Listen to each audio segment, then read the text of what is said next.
Peace and grand rising, everyone, wherever you may be. Grand rising, good evening, good night, whatever time you may be watching this. I wanted to give you an update on the medical courier and what I have been doing.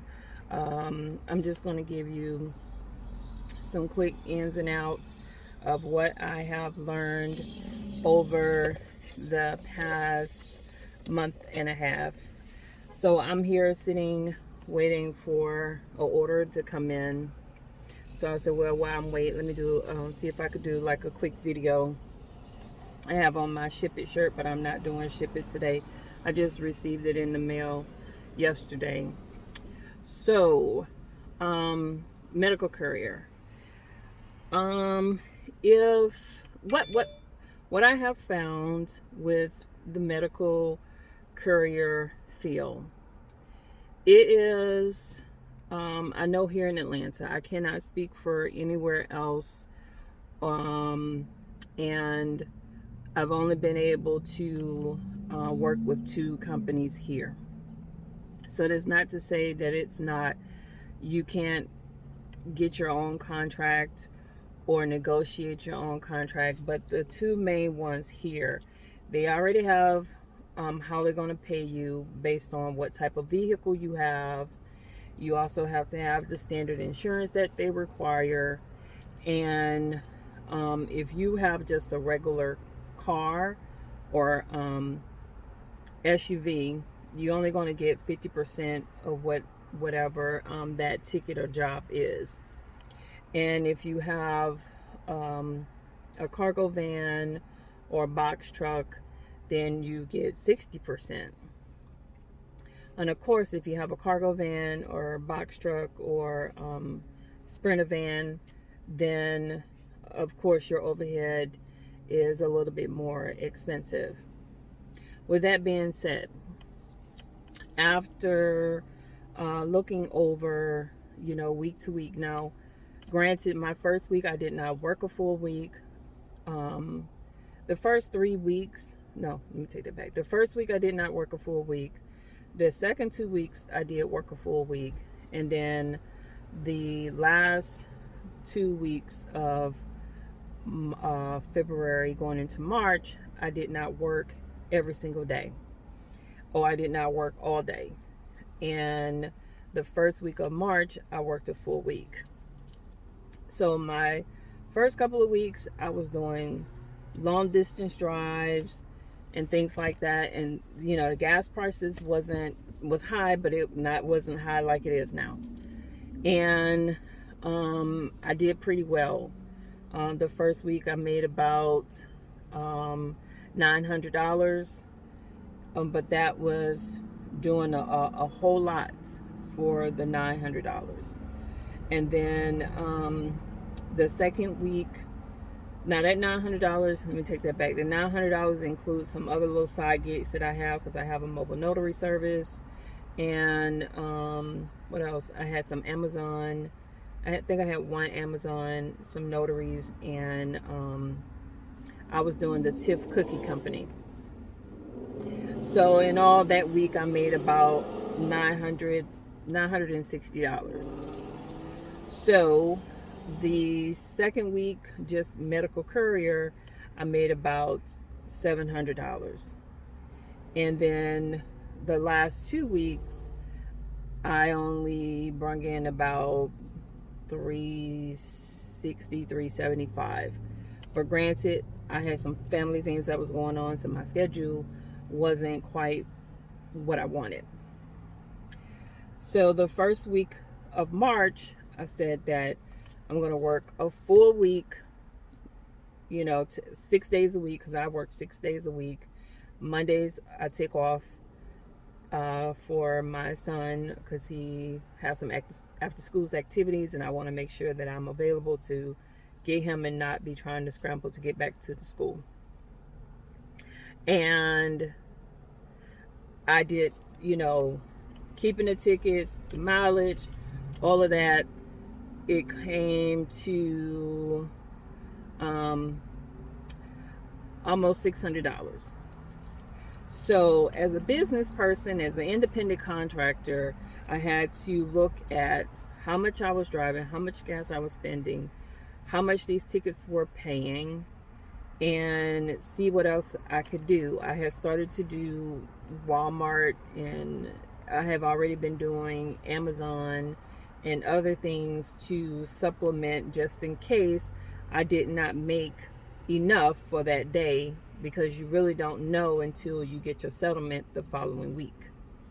This is how the two that I work for, this is how they do it. You don't know until you get the settlement the following week. So you really don't know if what they're putting on the settlement is actually what they're billing to their client. So you still could be losing because they don't tell you. And I've have asked this question, excuse me, I have asked this question with both of them, like, how do I know what you're providing to me are the correct figures of what you bill into your clients? So, like, I looked at some of, you know, taking specimens from one location to another location. They may charge the client $20, so I'm only getting $10. Or, you know, if it's $30, then I'm only getting 15. And this is not like around the corner. It could be from one hospital to another hospital, and it could be lots of miles that you're driving, and you only getting $10, $15, some $8, like really not a lot. So I started looking more into, I had already signed up for Instacart, Walmart, and all of those things. So I stopped doing the medical courier stuff for a week last week, and I will insert what I made for 1 week just doing gig work. Now I do have some dedicated routes with one of the courier medical courier companies where they pay a set fee, and it takes about 3 hours. So I think that money is included in this total. So, but that's just 1 day, 1 or 2 days. I think it was 1 or 2 days that I included on this figure. So, with that being said, as you can see, I made over almost $1,000 just doing gig work, working it within my area, not doing a whole lot of driving, and still making more than I was doing with medical courier.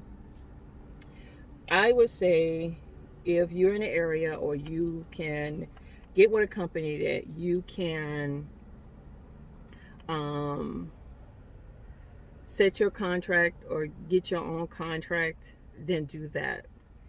If you are looking for something that's part-time that you can do on the weekends, it's a good thing to do.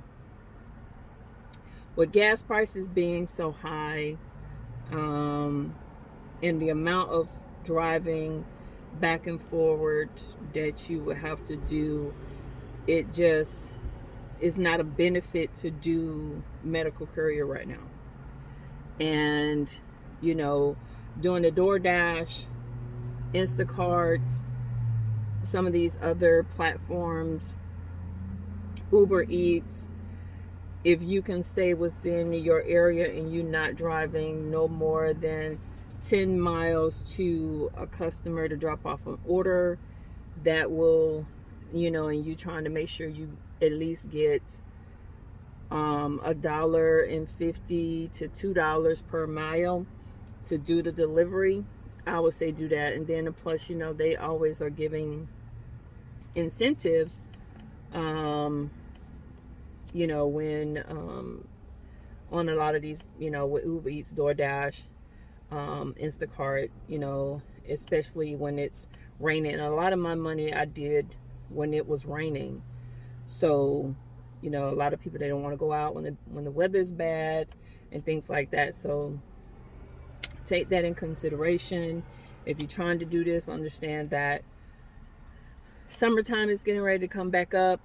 So people will be more willing to go out and do their own thing. So things may kind of slow down.